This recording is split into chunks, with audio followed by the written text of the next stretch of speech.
Hey guys, AlienTude here, with a bit of a different video today. A topic I've seen brought up recently is what makes for a good budget sword. What kind of compromises in sword design are acceptable, and what should one look for in a well-executed budget sword? Well, first off, a quick disclaimer, this video is my opinion only.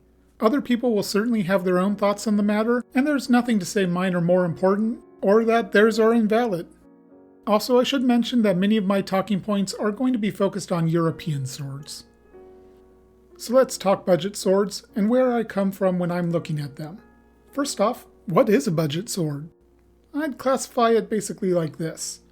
Sub $150, super budget, often non-functional. $150 to $350, this is what I'd consider your standard budget sword. $350 to $650, I would say that's mid-range. Anything above that is going to be what I consider a high-end sword. As somebody who primarily collects those high-end pieces, I still enjoy buying and handling budget swords, even if I turn around and resell them pretty regularly. I'm always happy to be looking for a diamond in the rough. And I don't think it's fair to compare, say, Windlass to an Albion. The price points are so far apart that it's similar to comparing a Toyota to a BMW. Now that I've explained what I consider a budget sword is, the most important thing to me when buying one is handling. Does it have a good point of balance? How's the tip control? Does it weigh within historical norms? That last one isn't to say a budget sword needs to replicate any specific historical piece, but a 4-pound arming sword, no matter how well balanced, is still going to feel heavy in the hand. Too many budget sword makers either don't pay enough attention to, or don't care enough about, the weight of their swords. I tend to think they're more concerned with whether or not it looks like a sword, rather than if it acts like one. That brings me to a topic that's been a little controversial recently: distal taper and blade geometry in general.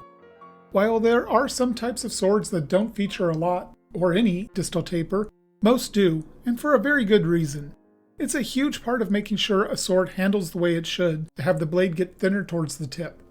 Implementing proper distal taper does take some extra time and care in the crafting of a sword, so it's not surprising that some budget manufacturers don't bother, instead starting with thinner stock material in the first place, allowing the sword to weigh in the correct range. Windlass Steelcraft does this a lot. The problem with this method is that it throws off the flexibility of the blade and how it handles. If a sword starts too thin near the crossguard, it's not going to be stiff enough, and the blade point of percussion will often be around halfway up the blade, rather than 2/3 to 3/4. So for me, proper blade geometry goes hand in hand with how the sword feels and acts. Without good design, I find it's not likely that the sword is going to feel good to use, and hence will end up not worth the price. Another thing I'm not willing to compromise on is steel quality, and even more importantly, heat treatment quality. The sword needs to be a high carbon steel, which exactly doesn't really matter to me, and it absolutely has to have been heat treated correctly. Lastly, tang quality.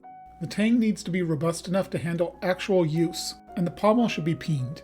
I can make an exception for well done hex nuts, but a welded on section of cheap threaded metal is not acceptable. Now you might be wondering, if I'm not willing to see a budget sword compromise in all this, how can I possibly expect the manufacturer to keep the cost low enough to categorize it as a budget sword? Well, I think there are several things a sword maker can do. The most obvious option is a lesser degree of fit and finish. Let me rattle off a few things that I think are perfectly fine to find in a budget sword. A polish that isn't perfect, some tool markings, a little rougher finish, etc. The gap between the sword and the crossguard. While it's something I make note of in my reviews, having a larger gap in a budget sword is really not a concern of mine. I think it makes a great deal of sense to not worry about making the gap small. Fullers that don't terminate cleanly. A central ridge, if it's applicable to the sword type, that isn't perfectly straight. Little asymmetries in the blade, crossguard, and pommel. These are all things that I think are perfectly fine compromises in a budget sword. Another area that I think it makes sense to compromise on is the grip. This one might be a little controversial, but here I go. A lot of budget sword makers will make liberal use of epoxy in their grip construction, so they don't have to have the tang fit perfectly to the grip, to the pommel, and to the crossguard. And you know what? I think that's understandable. It's part of having standard pieces that aren't individually selected and fit with care to each sword. That kind of attention to detail is one of the reasons Albions cost as much as they do, and I don't think using lots of epoxy is an unreasonable solution. Just be sure the epoxy is of very good quality. Now let's talk about a few other things that I think are reasonable ways for budget makers to reduce costs, but that would personally cause me to be less likely to buy. First, scabbards. To me, a sword isn't complete without a scabbard, so I always want to have one for my swords, budget or otherwise. Being honest, I doubt I'd buy a budget sword if it didn't come with a scabbard. But there's a whole lot of people out there that don't care in the least about them, and they'd be perfectly happy for their budget swords to have the cost of a scabbard removed. Also, grip style. I personally find the fine cord wrap texture on a grip to be very important, both aesthetically and functionally. But again, that's personal preference, and there are plenty of people who are perfectly happy with the traditional wingless style of grip, or Ronin katana style. So to summarize my thoughts on what makes for a good budget sword, for me, it really all does come down to handling. Does it handle the way a sword should? If so, it's probably got a good chance of being a worthy sword in my estimation. But this is all just my opinion, and there's probably a few dozen things I forgot to mention. If you have any thoughts on the matter, I'd love to hear from you in the comments. I'll try to read and respond to as many as I can. And while you're commenting, let me know if you'd like to see more non-review videos like this in the future. If you haven't already, please consider subscribing to the channel. And until next time, Alien Tude out.